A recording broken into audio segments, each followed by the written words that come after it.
Hello and welcome to a very quick update. It's the 21st of March. So much is taking place every few hours since we last spoke. The pubs were closed officially, restaurants, gymnasiums, in fact anywhere where the public could congregate. The reason for this is simply because people have not been following the voluntary advice. Some independent research said to the government that only something like 25% of people were actually, taking it seriously and doing anything about it. And as a result of that, the government said, well, you're not listening to us, we're going to do it. Now, just before the announcement was made, I went to do a quick bit of shopping, and I passed a cafe, and I did fancy a drink, a hot chocolate, and it was completely dark, but the sign said open. So I opened the door and said to the guy who was behind the counter, "Are you open?" And he said, "Yes, but I don't want any customers." Which is, for a business, which is really amazing. And that's quite a story, isn't it? But now, of course, he's officially closed. He's a cafe, so he doesn't have to have any customers. It's important to keep some form of humor about all this, because if we don't, we'll just get sucked into an absolute whirlpool of doom and gloom. Some good news then on this front of the virus is that the complete and total medical care from the private sector just a few minutes ago has been confirmed to move straight across to the NHS. In other words, not just private hospitals and the equipment that go with all those beds, but all the staff will actually take NHS patients. And the great thing is that the private sector has said that it will not make any profit out of this tragedy, but will do everything at cost price. Now, at a stroke, that has lifted the NHS out of disaster. I can truthfully say to you that the NHS was on the verge of being overwhelmed, certainly in London. Which brings me on to this point again, where there seem to be so many people that think this virus is a make-believe, that it's some strange action by the elite to hoodwink people. There are others who think that it's no virus at all, it's just a 5G device. There are others who say that it's a cover to wipe out the population or half the population of the world. As somebody who's been talking with you for 10 years now, I'm celebrating 10 years of being in the public domain, going out and saying who I was and who I am, and being very open about it. 10 years. I don't like the word conspiracy theories. We don't like them because that's the word that the elite and the controlled and the unawake use against us. But I'm going to say to you that some of these stories about what's happening are verging on conspiracy. There are conspiracy theories that we just don't need. I absolutely believe that this is a genuine virus. I absolutely believe that this was unintentionally released in China. Do you want to say hello? This is Eric. You might remember a few weeks ago he said hello, and he's got bigger. There's Eric. Hello, Eric. So come up to say hello. This virus was released unintentionally. So let's have a look at some of these other points. If it was designed to wipe out half the world's population, you'd have half the world's population dying. That's not what we're getting. We're getting somewhere between 3.5% to 8 or 9%. So that's just not the case. Many people saying this is 5G. It's not. There are many places where 5G is not operational. There are some places where definitely it is, but there are many parts of the country where it's not. And anyone who's got friends or family who are nurses or doctors, who are in the front line, the NHS front line, who have treated these patients, ask them what they're dealing with. They'll tell you it's a virus. I don't know what more to say. Uh, it is a real virus. It's nothing new for this planet. In 1665, we had the Black Death. Not the Black Death, beg your pardon, that was the 14th century. In 1665, we had the plague that was from the fleas on the back of rats. And then in the year later, 1666, we had the Great Fire of London. But the Black Death, which was in the 14th century or earlier, that was the one that was incredibly severe. And then fast forward in time to the what they call the type of a Spanish flu in 1918. That flu killed more people than died in the First World War. So we're not looking at anything on that scale at the moment. It's not like that. I mean, that was a virus in 1918, or something that could either have been natural or could have been constructed. And so it's not the first time that we've had to face something that's either natural or constructed to do things. This virus was not, this COVID-19 was not designed to kill lots and lots of people. That's not its point. Its point was to create an economic collapse. And that's what it was designed for. And that's what it would have done, except that President Trump and Boris Johnson have absolutely determined that the black hats, that the elite madmen, were not going to bring down the whole system. And that's why the United States of America have put $1 trillion plus into the system. It's why in Great Britain, 80% of people who are laid off, their wages will be paid for.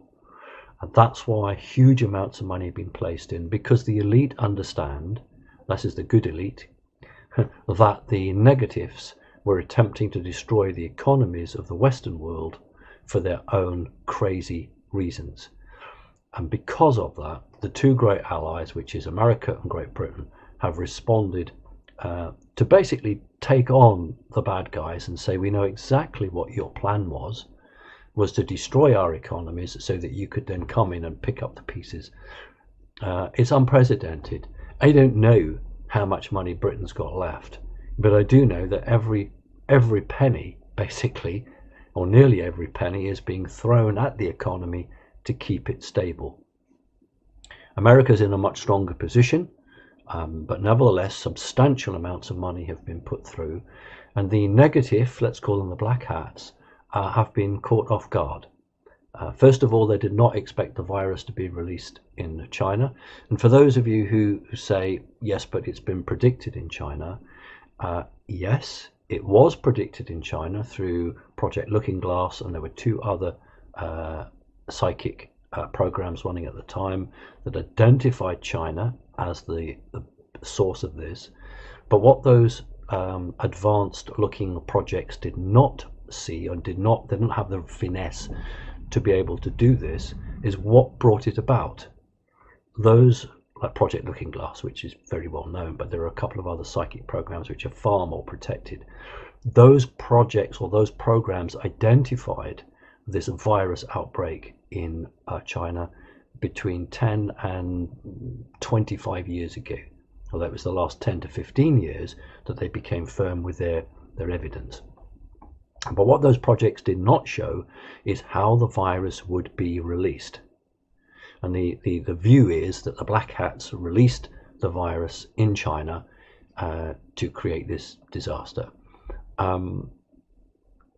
That's not the evidence that I've been shown. It's not the intelligence that I've been given. The intelligence I've been given is that yes, it did get released in China, but that was not its resting place. That was not where it was supposed to be. And that has given the good people in the Western world precious time to prepare a counteraction to what's been occurring.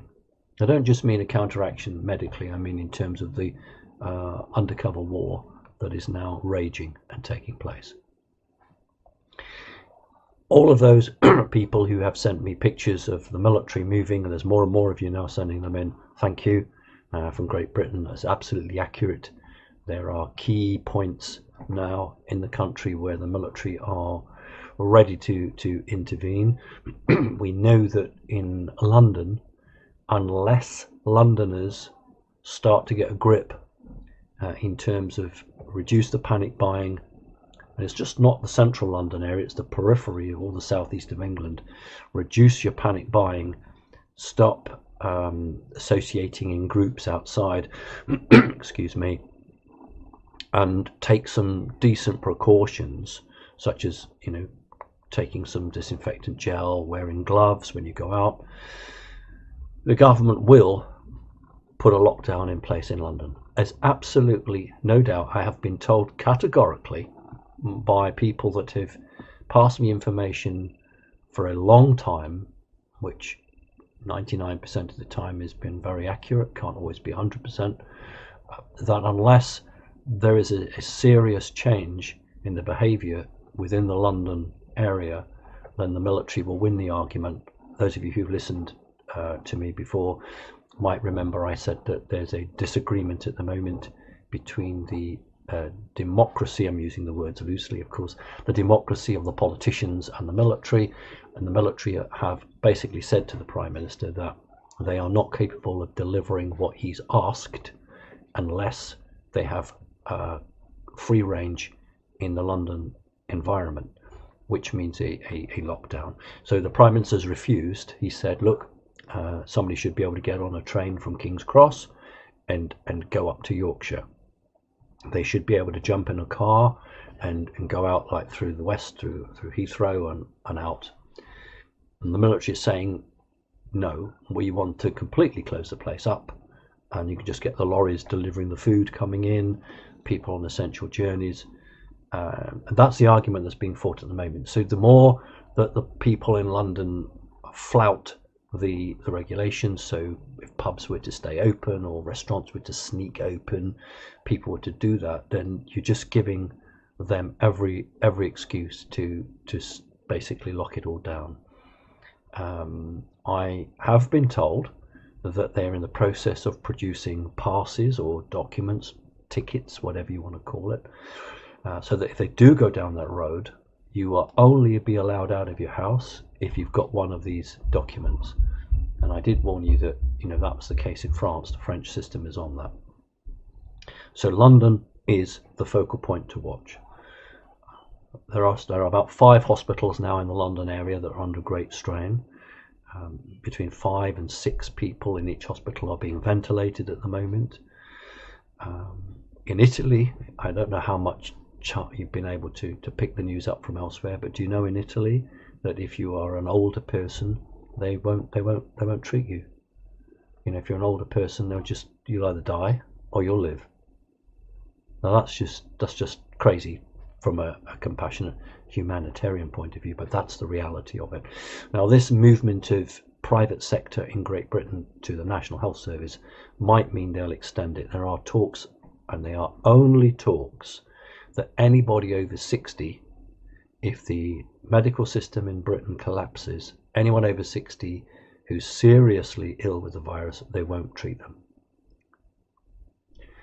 Now, for us who've had a free health service since 1947, that's an astonishing statement.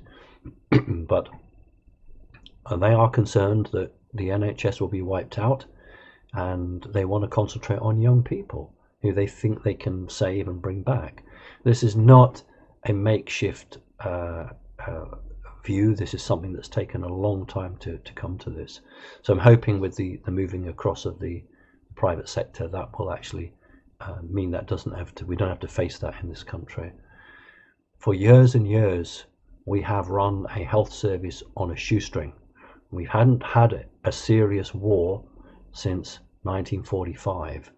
And so government after government has run down the health service, working on a peacetime, you know, well, we get this number of flu cases at winter and this number of people break their legs and school children have this, and you know, they've worked it out to a fine point and they can cope with it just. But you get an emergency like this and it shows a situation. Do you know that in Germany, which has what, I know it has a bigger population, but not that much more, but in Germany there are 5 times the number of critical intensive care unit beds as in Great Britain. There are 4 times as many ordinary hospital beds. Now, I mean, the Germans pay a little bit for it. That's why. And in Great Britain, we have a free health service, which people keep saying is the best in the world. Well, it isn't if you don't put the money into it. So what I want to do is to say to you, don't just thank, I don't mean to be rude, don't just thank shop workers for stocking up the shelves. What about the people who are in the front line, those nurses, those doctors? And I was really glad, because there's been some communications debates going on, that supermarkets will now open not just from 8 o'clock to 9 o'clock as they have been doing just for older people, but now for emergency workers. So if you're a police officer, an ambulance driver, a nurse, a doctor, anything like that, you can now go in. You have to take some proof on identity, but you will be able to go into the supermarket at 8 or 9 in the morning, and you will be able to get the food that's been stocked up there. And then everyone else who is not an emergency person or isn't not an elderly person, you have to wait until after 9 o'clock. And I think that's absolutely right. My concern is for people who are elderly and disabled, or not so and disabled. Who's going to go shopping for them? So let's just think about all these nurses, doctors, paramedics, all of the team, even the people who are cleaning the hospitals, everybody who is in that situation. That's a wonderful thing, and I've been sent some wonderful posts from nurses saying that they are really frightened, they're really scared, they've seen what the virus is doing. They're actually in there with these people, and if anyone tells you that everything's all right, it's not. I can assure you that in some wards they're full, just like they were in China, but they're not allowed to tell you. But it's only in 5 or 6 hospitals in London that are really, really struggling, although the latest news was that a lot of those patients have been transferred to other hospitals. And this is the main reason that the private sector has now come on board, because London hospitals will not be able to cope in 2 weeks' time. So have a thought for those people. They're doing a fantastic, wonderful job. It's only just started, really. We're about to go into a very serious situation with the virus. And, these people need our thanks and our support. So Boris, Winston Churchill was known as the wartime prime minister, but it didn't do him any good, because when he went to the country in 1945, he was, just knocked out of office simply because they blamed his party, not Churchill directly, but his party, for putting Britain in a position to have a war, rightly or wrongly. The thing for Boris is that nobody could see this coming like that. This was the White Hats did not see this coming. If White Hats had seen it, there would have been a few leaders they would have alerted, and Boris Johnson would have been one of them. I can assure you of that. But there was no indication of this. So what we're judging these leaders is, how are they responding to this emergency? And so far, the British Prime Minister and the Chancellor have done a fantastic job. Haven't sat on the fence. They've actually come out and said, we'll raid the coffers, we'll open the chest, we'll take the money out, and we're going to support not just businesses but individuals as well, which is exactly what the President of the United States has done. And it's a wonderful thing to see a country responding in this fashion. Now what's going to happen is the people have got to respond. Connecting Consciousness members, you have a very clear idea and a view of what's going on. You know the truth, or at least a lot of the truth, from the background. Most people now who are just beginning to understand the seriousness of this, they're going to need some guidance and help. And you can't ram it down their throats, but what you can do is be a bit more helpful, supportive, and educate them. Let's use this crisis to educate people who otherwise would have just gone on being fast asleep, unaware, unawake. So This is the wake-up call. This is the shock to the system. So let's try and get these people to break free from the control system, get them to understand that life is not what they thought it was. And those of you who, and I have said this, those of you who have had family and friends who have made fun of you, called you crazy or stupid or a conspiracy theorist, and it's, you know, one hand it's good and one hand it's bad, but are now coming to you and saying, how did you know?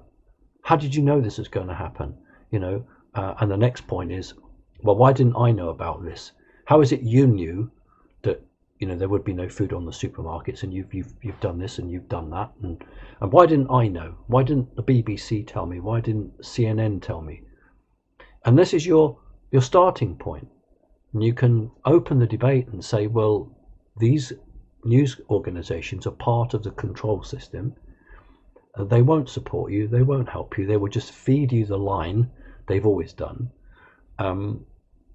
And you as individuals, as Connecting Consciousness members, you can actually then say, well, okay, let me tell you what I know. And you will find for the first time that these people will be quiet and listen to you. Now, whether they act on it, I don't know. But you will actually have people wanting to hear you, wanting to hear what you've got to say, because the system hasn't backed up what they believed in. And they feel they've been cheated, or the rug's been pulled from under their feet. So Connecting Consciousness members are spiritually ready for this. You knew something was coming. We didn't know the full ins and outs of it, but we knew something was coming. We expected it ages ago. So emotionally, spiritually, we're much more prepared for it than the vast majority of the decent, ordinary people. So use this as an opportunity, please, to get these people, let them break free, and then hopefully they will talk to people, because I don't think the world will ever be the same again after this. I don't think that the control system that we've had to suffer will ever quite be as strong. This is a great opportunity to shine a light into dark places. And finally, did get a lot of people writing in saying that you thought it would be helpful if I could do regular talks or regular updates, just short ones like this, and it would be a help. And so I did say I'd go with what you wanted, and as many of you did say that, well, that's what we'll do. So it's not just about a news update for how bad things are. It's going to be a news update for what positive things are occurring, and to try and give you the heads up about what's around the corner. We do get information that is a, what do they call it, ahead of the curve. There are a lot of people out there now, good, decent people, being fed with disinformation because they don't want the truth as to how this virus got released. I've told you how it released, but what I haven't been able to tell you is who was behind it. And I have been totally honest with everybody that if I did tell you, I would never get information from this particular source ever again, and there would be a huge hole in our radar. I need these people to give me information so that I can give it to you. That's really important. So I've gone as far as I can. There's a lot of disinformation, 5G, it's this, it's that, it's the other. I understand that, because they don't want the truth to come out. The truth, that the person that told me said, Simon, when I tell you who was behind this, you will cry. Well, I wouldn't, but I know what they were saying. What they were saying was that you would be so sickened and so disgusted that somebody or an organization within an organization could bring about death and suffering through the release of a biological weapon and just have no emotion and no feeling. Yeah, that would make me really cross. But the other, so both sides, actually, this is the problem. The white hats don't want the truth out, because if the truth comes out, then lots of other truths have got to come out. And at the moment, the white hats are wanting to concentrate every ounce of energy and trying to have a go at the Black Hats. The Black Hats don't want it out because they don't want any light being shone on their dark little corners. So lots of people are being fed incorrect information. It's verging from the very right over the cliff new age stuff right through to what appears to be very scientific information. There's a two arms of an organization at the moment pushing this through their contacts in the alternative media. The reality that I have been given, which has come from the highest source, I did tell you that I got called to a meeting, and what I had heard from an MI5, I can say that to you, what I'd heard from an MI5 contact was confirmed to me by somebody else who was not MI5. And so I had two separate intelligence organizations basically telling me the same thing, even down to the size of the glass file. And there are some people that I don't generally try and get involved in arguments, but the people who are saying, oh, it can't have been in a glass test tube, it would have been in a very big, secure, airtight vacuum metal canister. And people are not listening to me. Please listen to me. The Chinese guy, young guy, who was offered a huge amount of money to take a culture from a petri dish, couldn't walk out of a secure facility with a very large, secure metal, aluminium secured device. Just couldn't do it. So he had to put it in his pocket because they're not physically patted down. And interestingly enough, that the MI5 information matched the American information in relation to the size, it was half an inch out actually, of the glass test tube. So I know that's accurate information. And this virus was not intended for China. But the fact it happened in China gave Great Britain, America, the ability to prepare and protect. The Pope did not get the virus. The Pope knew what was coming, and that's why the Pope took himself off quickly. Because if you understand this as a biological weapon, then you act completely differently, or those around you make you act completely differently than if it was an ordinary, naturally evolved flu. Naturally, ordinary evolved flu, you might well have some protection against that. You might have immunity to it. I know these things mutate, but you might have some immunity. But when something's been grown from a snake, which this originally came from a snake, and then it was crossed with a pangolin, I can tell you that, the human body has no resistance to it, and you can catch it a second time. Okay, that's why it was developed. No point in developing a biological weapon that people are going to have an immunity to. You've got to find something, if you're that way inclined, that there's no immunity to it, and humans don't have an immunity to a snake because they're so different from us, just like reptilians are totally different from us. So the Pope was advised very quickly that a biological weapon had been released. Might even have known the person who was going to do it.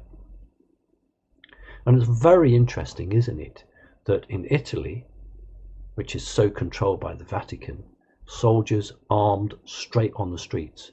What other Vatican-controlled countries are there? Southern Ireland. Look at that. Soldiers armed on the streets. So where the Vatican has control, there's one South American country that's done the same. Where the Vatican is very strongly in control, armed soldiers on the streets. Where the Black Hats don't have a foothold but are embedded, it's a much more democratic, again I'm using the word loosely, but it's a much more democratic response to it. So in the Western world, generally, from a white hat controlled organization, it's throw money at the problem, give money to the people. In a black hatted organization, it's put soldiers with guns on the street and throw money at the corporations. It's very important that you perhaps pick up that both Great Britain and America are going to send money to the ordinary man and woman who's lost their jobs.